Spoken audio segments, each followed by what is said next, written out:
Good morning, everyone. My name is Leslie Ann Johnson. Welcome to this morning's post-cabinet press briefing. We do sincerely apologize for the late start. It's a little beyond our control. We have a very, very busy minister with us this morning, the Minister for Agriculture, Forestry and Lands, the Honorable Peter David. We also have with us Mr. Elvis Moraine, the Permanent Secretary, as well as Mr. Gregory Del Sol, the Coordinator of the AgriCom project. Without any further ado, I'll hand you over immediately to the Honorable Peter David. Good morning. Morning, thank you. And again, I do want to apologize for our late start because of previous commitments. And I think even GIS themselves were part of that commitment that I just came from. So thanks a lot for your patience. And I'm here this morning to speak about agriculture. In particular, responding to all of the discussions taking place around the Caribbean, around Grenada, around the world about the Soufrière volcano in St. Vincent, and where does Grenada fit in all of that? What is Grenada's response? So first of all, I want to join the government, join our Prime Minister, join our several ministers in expressing our solidarity with the government and people of St. Vincent and the Grenadines. Of course, it's been a week now and things are, I believe, improving slightly, but it's going to have a long-term serious impact on St. Vincent and I dare say on food availability in the Southern Caribbean. Food security is an important issue for us, and St. Vincent has been, in a sense, a major producer, supplier of many products, agricultural products, and including livestock. And therefore, we have run the risk of increased prices, we run the risk of shortages, and we run the risk of having a negative impact on the food situation in the Caribbean. The situation was already there before then, in one sense, in terms of our food import bill. Grenada alone imports over $300 million a year in food products, and we were, in fact, one of the mandates we have, and I want to welcome the team here this morning with me. One of the mandates we have is to do what we can to reduce the food import bill. With respect to the people of St. Vincent and the Grenadines, we have responded in Grenada. We have responded by several things. I want to thank the people of Grenada also for coming out and mobilizing water, mobilizing other resources for St. Vincent. The government has made a commitment of $1 million to St. Vincent and the Grenadines, and we do expect that the international community, the donor community, will also join that in the next several months to help improve St. Vincent. I've been in constant contact with Saboto Cesar, the agricultural minister in St. Vincent. He's out in the field. In fact, on Sunday morning, we were in a meeting together, a very public discussion on Zoom. And he has indicated that there is maybe a 60% loss. I think in the red zone, everything is gone. In the orange zone, most everything is gone, and that is the main agricultural section of St. Vincent. So they are in a difficult position, and we as a country must mobilize to assist St. Vincent and the Grenadines, not only in the short term, but also in the long term. We ourselves experienced Hurricane Ivan. We know the impact it had on us. We know the impact it had on our food production. We know that after Hurricane Ivan, we lost several markets because of our failure, the inability to produce. So we understand, we more than anybody else in this part of the world understand what is going to happen in St. Vincent. I must say, though, that there was a farmer at the meeting on Sunday, and he was quite optimistic, and so is the agricultural minister, that they will get up and running. The Prime Minister of St. Vincent has indicated just that. So we in Grenada have to support St. Vincent now and in the long run. Now the question that arises, and I hear it all over, is what is Grenada going to do? How are we in the agricultural ministry, in the agricultural sector, going to respond? And it is going to be in several ways. First of all, increased food production. That is something that was on the table prior to the Soufriere volcano in St. Vincent. It was on the table, and we were in active discussions. Permanent Secretary Moraine here and Del Sal, they're both members of Gregory Del Sal, both members of our management team. There are other members of the management team, both and all inclusive of our livestock people, and we had a plan. And we're working on a plan. So we are going to respond by increased production. We are going to respond by assisting St. Vincent, and I welcome your questions in that regard. Thank you very much, Honorable Minister. Colleagues, the floor is now open for questions. Anybody ready yet with their questions? All right, Minister, while we wait on our colleagues to be ready, you mentioned a minute ago about increasing food production. What is the plan in that sense, and what are we looking at? When are we planning to start? Well, we've already started. In fact, I had discussions with several persons in St. Vincent last week who are requesting products from Grenada. And we have activated a process in the ministry to increase production in the country. We've also been working closely with the Marketing and National Import Board, because that would be a key component. And we also have to work with farmers and farmers' organizations. Now, the ministry itself is not going to be doing all of the increasing production. It's going to be our farmers to increase production, and it's going to be the Marketing Import and National Import Board to do the distribution. We have already looked at several government estates. We are focusing on one of these estates. The Granberry estate is currently now under review. In fact, a team went out to the estate on Monday morning. We've looked at the estate. We've determined how we will proceed to production. The first thing we must do is decide what we are going to produce. We have to ensure that we just don't go wildly. I mean, some people would want us to start immediately and just start doing. That is understandable. But we have to first decide what the market will want, because you can be producing X, but the market demands Y. So we have to first make a determination, and we are going to do that in collaboration with the farmers and in collaboration with the Marketing and National Import Board. They know what the products are required in Grenada. They also know what is required in Trinidad, what is required in St. Vincent. They have been outside there for quite a number of years, so they will help us in that regard. Once we determine what products we are going to produce, we are going to do two things. One, the government, the ministry itself, will be seeking to get Granberry Estate under production. We've already indicated to the cabinet that we will be coming to them with a proposal within the next 2 weeks, within the next week, sorry, we told them a week ago, within the next week, as to the process of getting Granberry up and running. And what products we're going to produce and how we are going to be doing that production. The second thing is to work with farmers.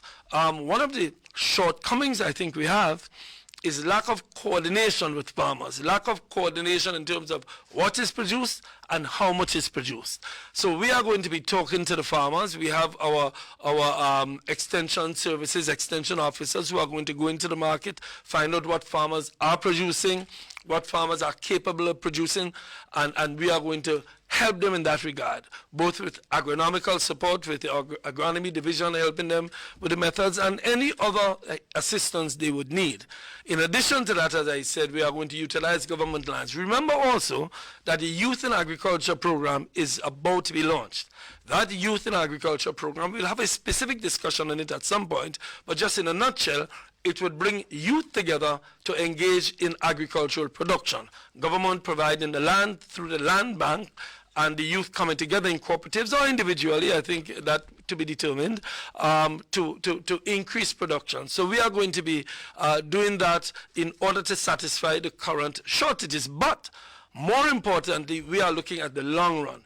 And we are going to come back to that at a later stage, because we are not yet ready to roll out everything, but we are going to come back at a later stage to determine, to speak more about the long run. But immediately, we are going to be triggering all of this to ensure that the current shortages of supplies that may result as a result of the volcano in St. Vincent is adequately dealt with. Thank you, Minister. Linda Straker, good morning. Linda, good morning. Are you there? Are you hearing us? Yes, I am hearing you. All right, go right ahead. Good morning. Sorry about that, I didn't unmute. My question this morning is following up with what the minister would have just announced. Government's decision to increase production by venturing into the government estates. We know that some of these estates has been not operational as traditional for a long time. Can you share with us what type of management structure has been considered for reactivating these estates? And he did mention that research will be done into the type of produce that should be targeted. But I know earlier this week I learned of inquiries coming in from the Ministry of Agriculture point of view and his knowledge. What are some of the produce that Grenada is having inquiries about, and how do we plan on benefiting them, these produce in the short term? Long term is one story. What is the short term for benefit? And can he also provide us with an update on the marijuana proposed legislation, please? Yes, with respect to what products, St. Vincent and the Grenadines is best known for root crop production. So root crops, the Tanya, the Dasheen, the yam, Edos, all of these products are coming out of St. Vincent in large amounts.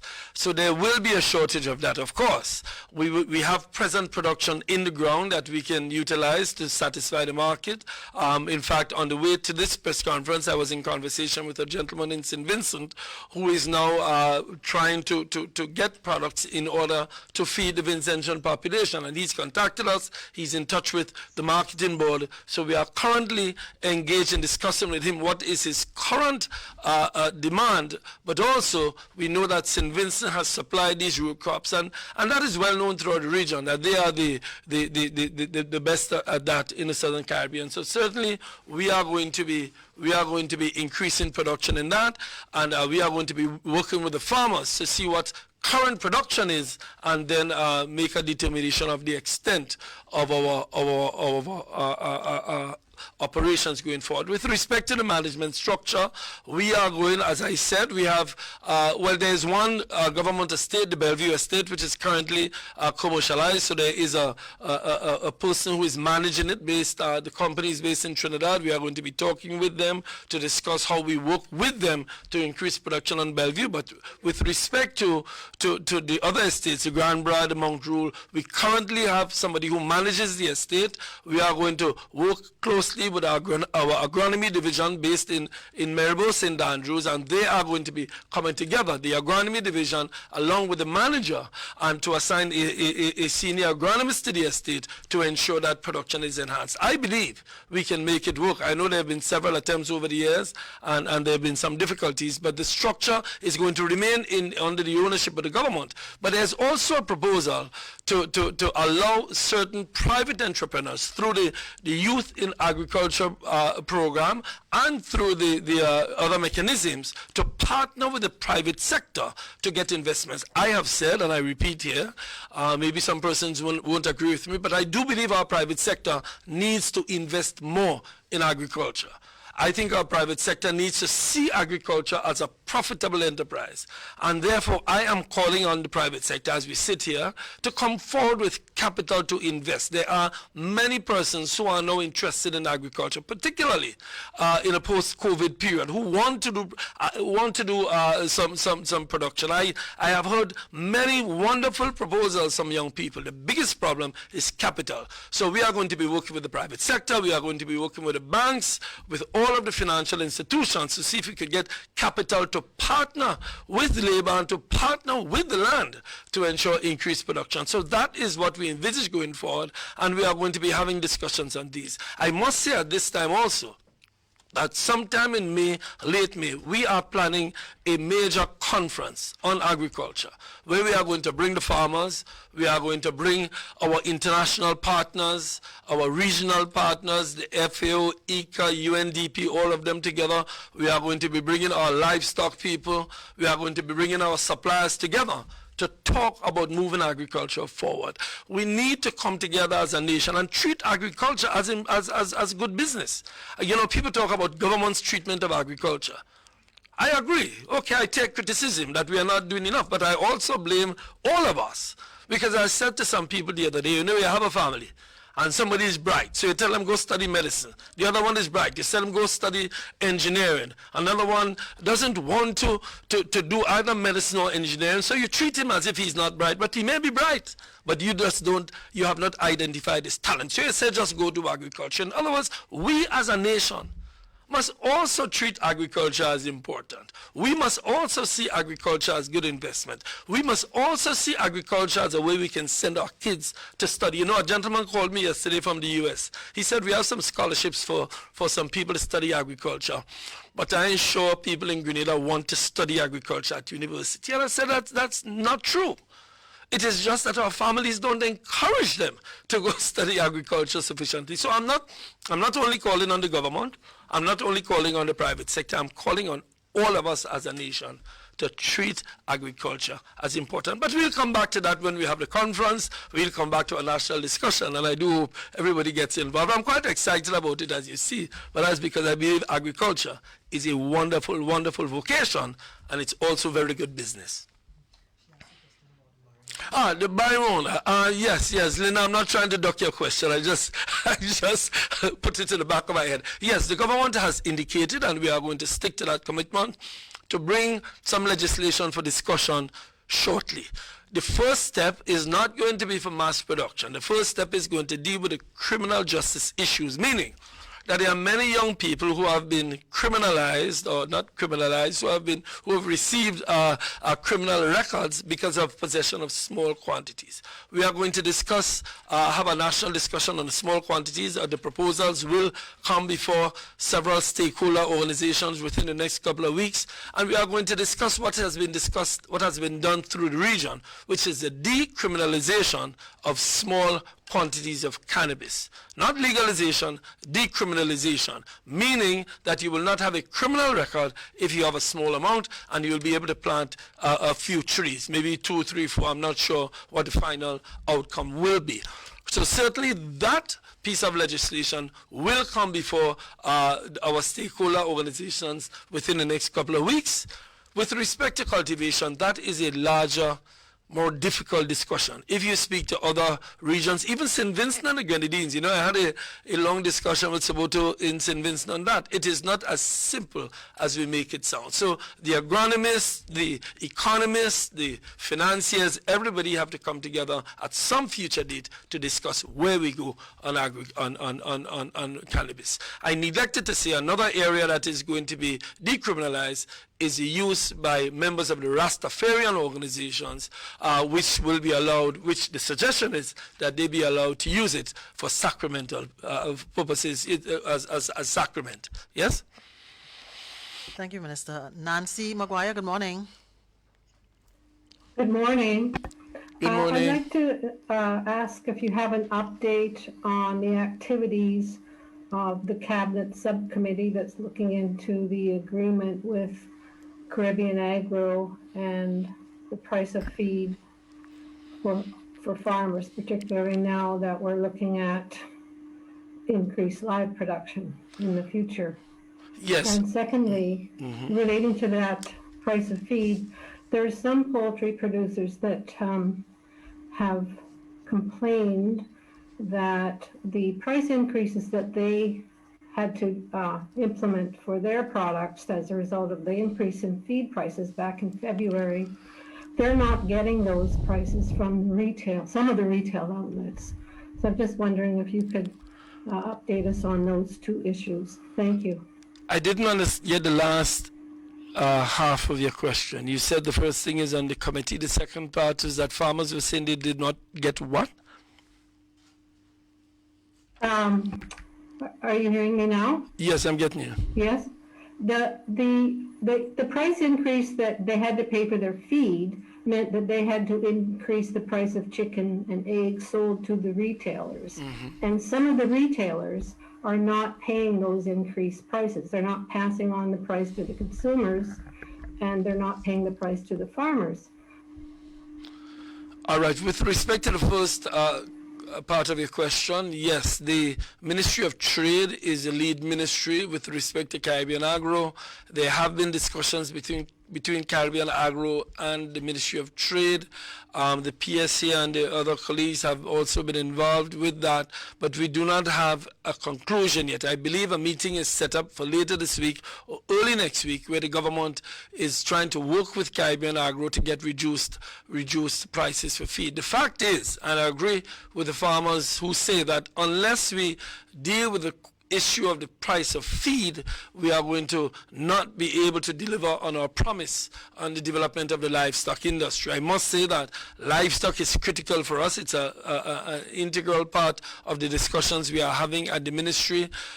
We are working with, I know my dear brother Del Sol here is working with Agricom, with some of the larger producers. I'm not sure if Gregory wants to say anything on that, but he's working with the producers. But what is clear is that the issue of the price of feed is an issue that we have to address. And of course, Mark, the Caribbean Agro is integral to that discussion. So I do not want to say anything out of turn. The Ministry of Trade is engaged in discussions. I am scheduled to attend a meeting with them sometime later this week or early next week, and we will certainly make a statement once these discussions are completed. With respect to the prices that are being offered to the chicken producers, I am not sure on that. That will come under the Ministry of Trade. I have no information, but I'll certainly look into it as we complete here today. I haven't heard from them on that.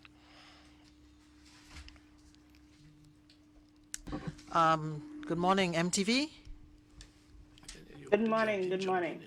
Minister David, I have two questions for you.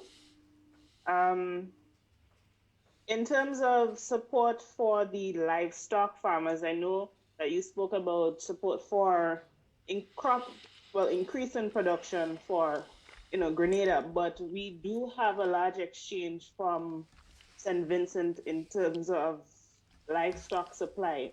Are there any plans in place to provide the support for the livestock farmers? And my second question is on the crop compensation schedule. Do we have an updated version as yet? I know the last time I checked it was 1995 and we're in 2021.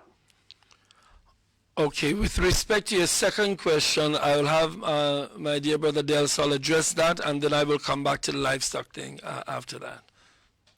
Okay, good morning, and thanks for your question. In respect to the crop compensation schedule, as you said, the last time we updated it was 1995, and there's been some clamoring out there, especially by farmers, who indicate that the prices that we have within the schedule for the value of crops are very low. And the ministry has started to look at that, and we are going to propose, I think we have to go through, PS correct me if I'm wrong, through legal affairs, to submit a new schedule to them in order to have that amended. So the ministry is cognizant of that, and we are working on updating the schedule. Thanks. Thank you, Gregory. And on the issue of livestock, well, let me first start by saying this, that the livestock sector is one that we've been critically addressing over the last couple of months. We believe that we can increase livestock production to the extent that we can take care of local demand.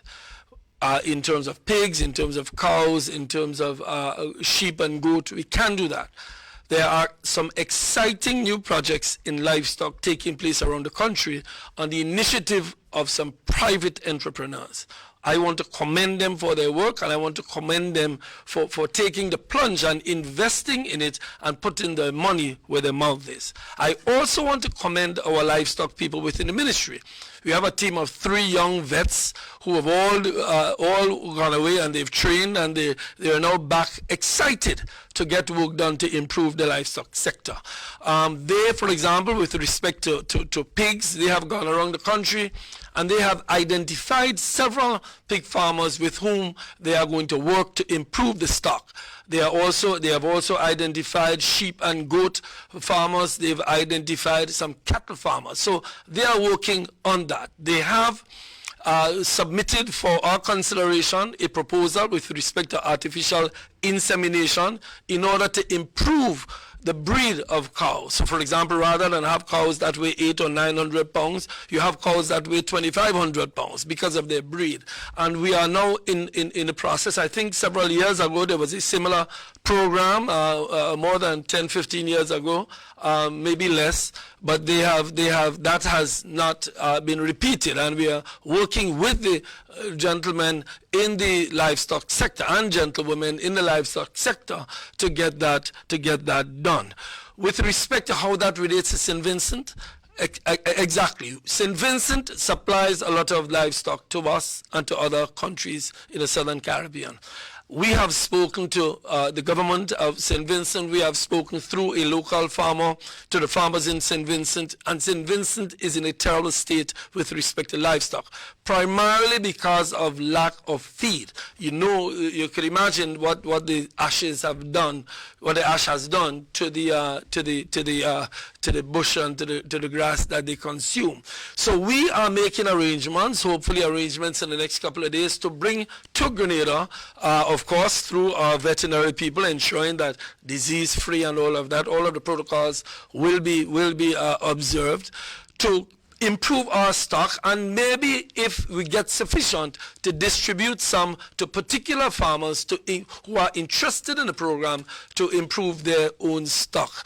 And we hope that through that we'll improve our stock, but importantly in all of this, including our food production, to assist St. Vincent when they are ready to come back up. So we will have the stock here, we will have the breeds, both in all of the livestock sectors and in food crop production, so that and St. Vincent will come back with a bang. You all know that ash does improve your productivity, so we are here prepared to help them. We do not see this thing as a zero-sum game.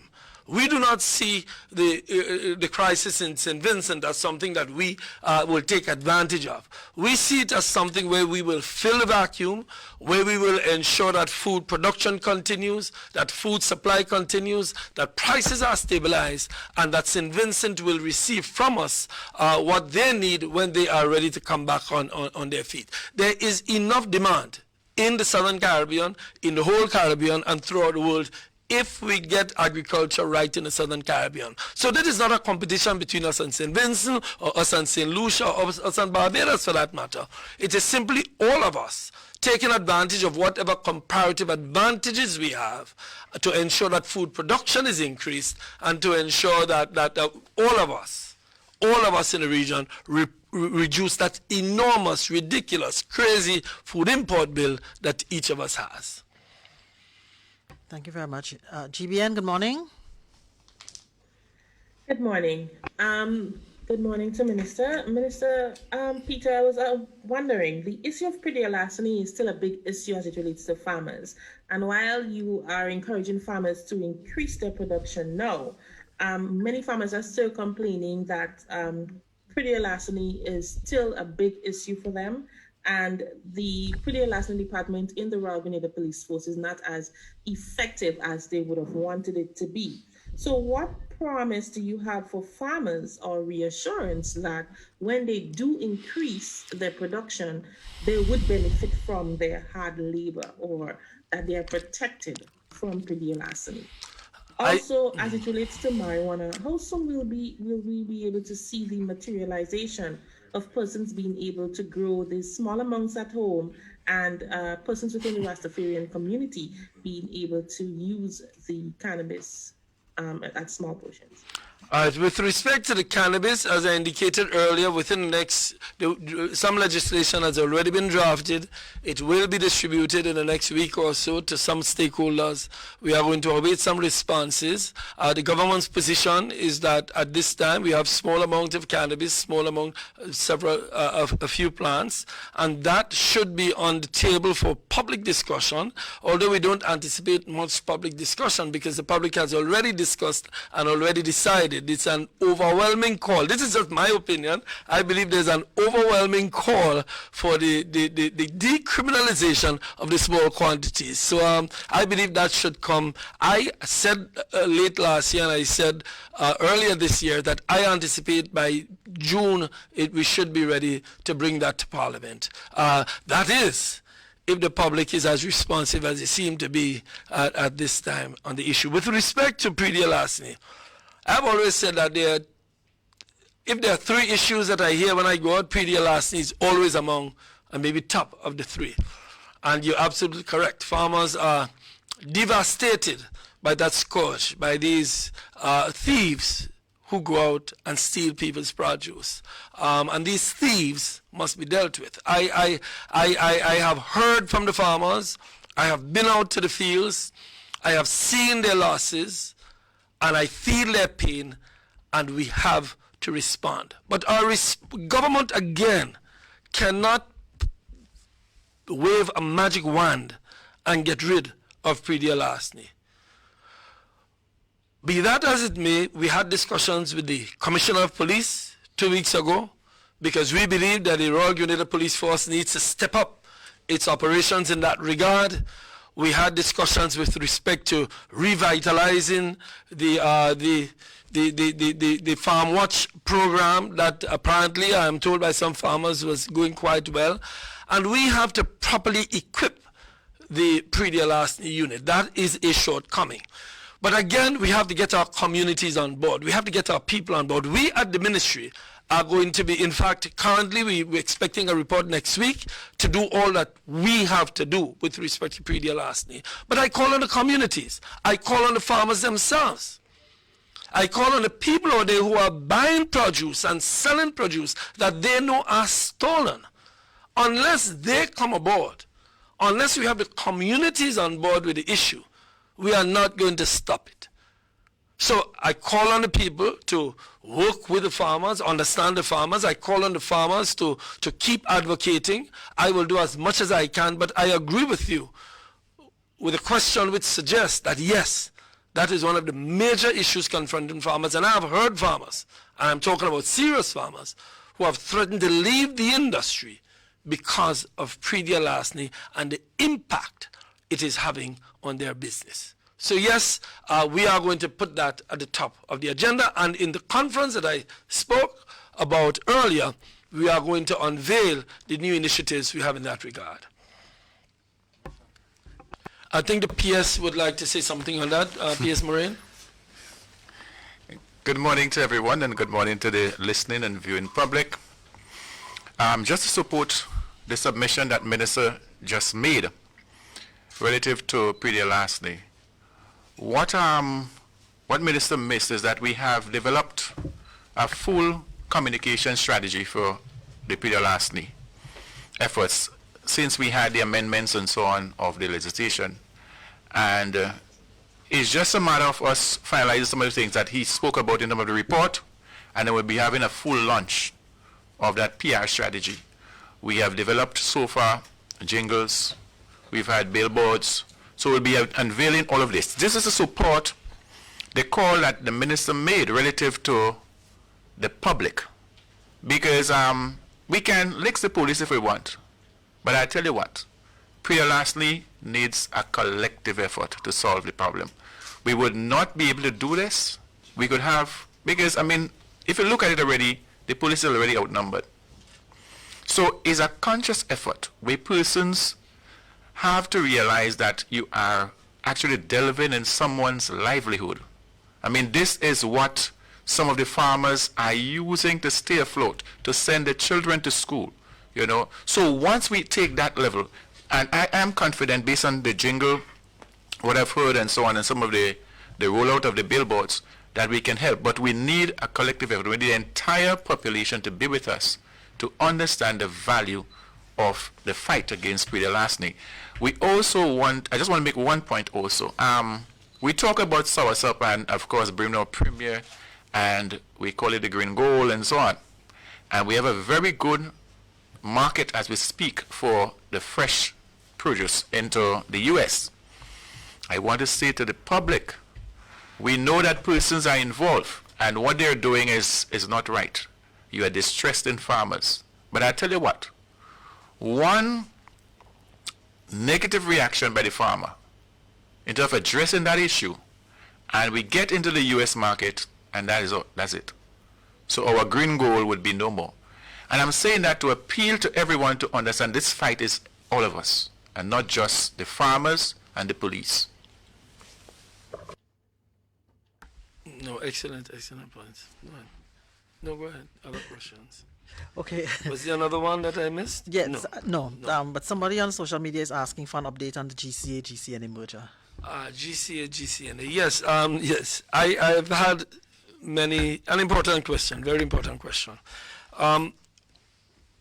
Since I've become Minister of Agriculture, I've had several meetings, too many to count, with both the GCA and GCNA.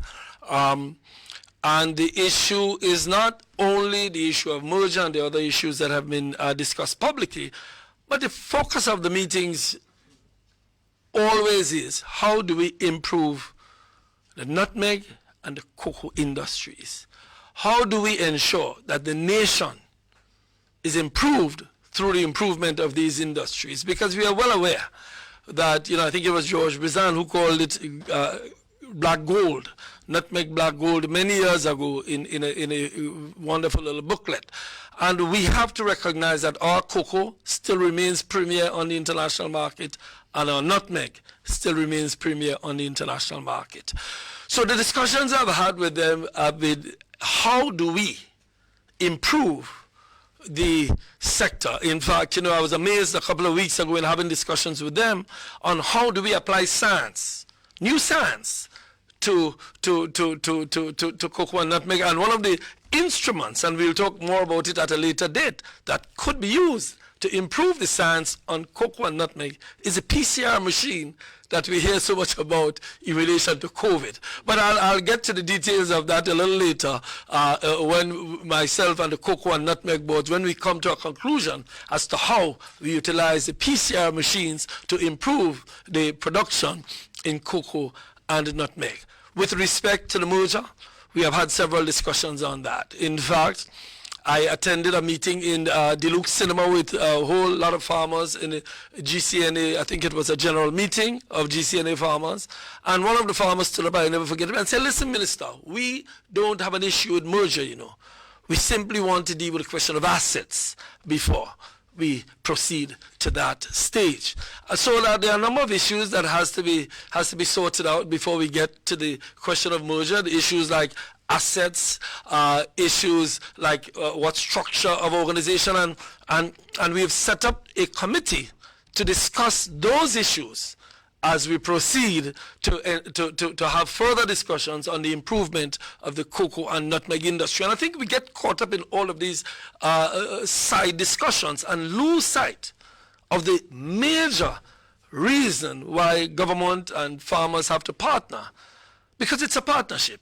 It's the importance of the industry. I must say that government did fulfill its commitment to give the loans to the nutmeg and cocoa board. They've received their loans and they've received grants. Both loans and grants have been sorted out. I think one loan is just about to be signed. I think the nutmeg board loan is about to be signed. The cocoa signed some time ago. But the grants, the loans and the grants have been, the loans are outstanding, but the grants are already, let me repeat, we have fulfilled our commitments on the loans, on the grants, sorry, but the loans are in the process of being sorted out. But we are nearly there. It's just a matter of working out some fine details on that.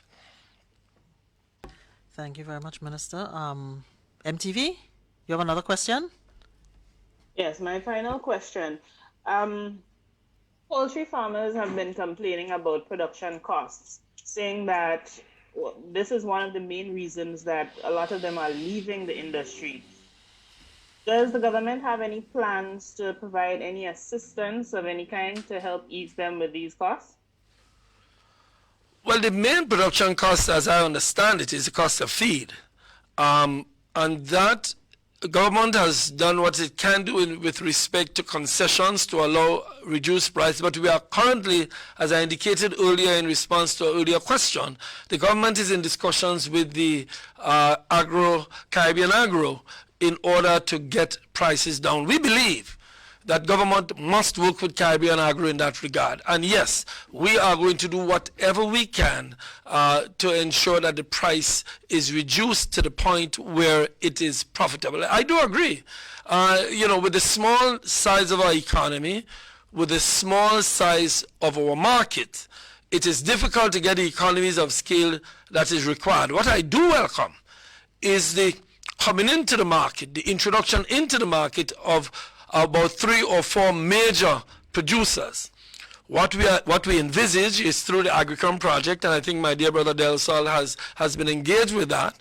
We have the big producers who do the cutting, the supplying to the market, the processing, and many small farmers who supply the birds to these large processors. I believe that model of 3 or 4 major producers at the top who are who receive, and sometimes through contractual arrangements, birds from the smaller producers who receive the feed at a reasonable price is a way for us to go, and can certainly lead to a reduction in the food import bill with respect to poultry. I think in poultry alone, we import about $30 million worth of chicken every year. We must reduce that $30 million to a more reasonable amount, and the only way we can do that is to make our local chicken affordable, because I think everybody accepts that it is the best, it is healthier. So we don't have to convince people it's healthy. We just have to make the price such that the average man can afford to buy local. Given a choice between local and imported, any day of the week, our people are going to eat local. Any day of the week. The point is, can they afford it? And that is where the price of the inputs need to be reduced in order to allow farmers to supply to the market at a more reasonable price. Colleagues, any other questions from anybody?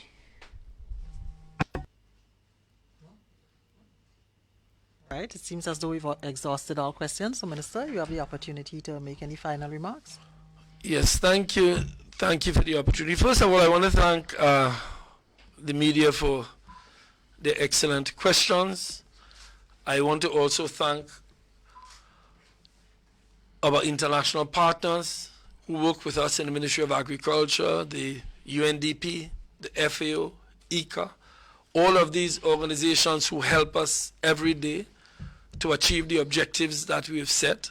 I want to thank the team in the ministry, Permanent Secretary Maureen, Gregory Del Sol, Lawrence St. Louis, Marlon Paul, our vets, Dr. Cummins, Dr. St. Bernard, all of the extension workers. They work hard. And because we do not treat agriculture in the way we should treat it, sometimes they do so without adequate recognition. I want to thank all of them. Our agronomist, Alison Haynes up in Maribo, who works hell hard to get to supply the nutmeg plants. You know, she's right now trying to produce 30,000 nutmeg plants to deliver to nutmeg farmers. I want to thank all of them, first of all, for doing the work that they do, but secondly, for welcoming me with open arms and teaching me every step of the way. I've had a very excellent learning experience with these gentlemen. P.S. Maureen has his job hard. He's also the man in charge of the electoral commission. I'm not sure, it's not a commission, the electoral body. And so he has a whole lot of work. So I want to thank all of them genuinely from the bottom of my heart for the work they've been doing, and added to the international partners I mentioned. I also want to say this to the farmers, because we can't end without saying this. Thank you for being farmers in Grenada. We know it's difficult. We know it's hard. We know sometimes it's a no thanks work, as we say in Grenada all the time. We know sometimes society wants to look down on the work that you do. But believe you me, farming is the most noble profession there is in Grenada. Doctors can't practice if they don't eat. Prime Minister can't be Prime Minister if he doesn't eat. I can't survive if I don't eat. And you are the breadbasket. Or the breadbaskets, or you are the persons who make this possible for all of us. So thank you to the farmers. Thank you to I'm not talking only about the crop farmers, the livestock farmers. Thank you to all of you for doing the work you do. And in ending, I want to say to you, please stay safe. And as many of you who want to vaccinate, please get your vaccine. The country will open, hotels will open, businesses will open, so they can eat more of your produce. As you're well aware, of the importance of the hotel industry for your produce, please get vaccinated so we can get back to normal and we can produce and show them what Grenada agriculture can deliver. Thank you. Thank you very much, Honorable Minister Peter David, Minister for Agriculture, Forestry and Lands. Thank you as well to Permanent Secretary Mr. Elvis Moraine and Mr. Gregory Del Sol, the coordinator of the AgriCom projects. Colleagues, thank you so much for joining us via Zoom, and to all of you who joined us on the Channel 22 of Facebook page and the YouTube channel as well. We thank you so much. And of course, we had post-cabinet press briefing today because of the official launch yesterday of the West Indies School of Hospitality, but we will be back with you next week, Tuesday, God's willing. Have a blessed day, everybody.